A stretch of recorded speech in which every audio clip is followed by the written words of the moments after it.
මගේ ගෙවත්තේ තියෙන සුන්දර දේවල් මම ඕගොල්ලන්ට පෙන්නනවනේ. මේන් බලන්නකෝ මගේ ගෙවත්තේ ජම්බු ගහක් තියෙනවා. ඒ ජම්බු ගහේ තියෙන ජම්බු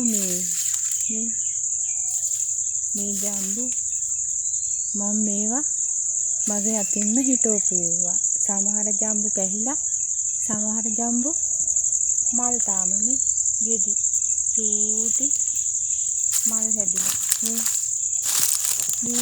මේ ජම්බු ඔබට පේනව නේද? ගෙවත්තේ මේ පොඩි පැලෙන් තමයි මේ ජම්බු හැදිලා තියෙන්නේ. එතකොට මේක අපි පරිසරයට ආදරය කරනවා නම් පරිසරයත් අපිට ආදරය කරනවා. මේන් බලන්න ජම්බු. මේන් බලන්න. මේ ජම්බු අස්සනයි නේද? මේ වගේ දෙයක් ගෙවත්තේ තියපුවාම දකිද්දිත් ආස හිතෙනවනේ. මම දැන් ජම්බු ගෙඩියක් කඩා ගන්නවා. මේ ජම්බුත් කඩා ගන්නවා.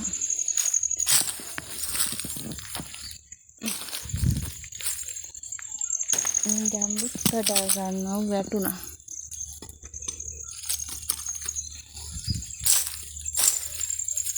ගෙවත්තෙන්ම හදාගන්න දේවල් අපිට කන්න තියෙනවා නම් වසවිස නෑනේ. මේවා මහ පොළොවෙන් ස්වභාවිකවම ලබා දුන්නු දේවල්.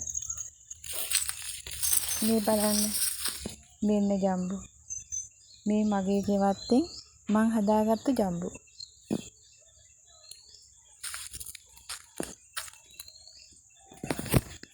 ඔයත් ගෙවත්තෙන්ම ජම්බු පැලයක් හදාගෙන ජම්බු කන්න.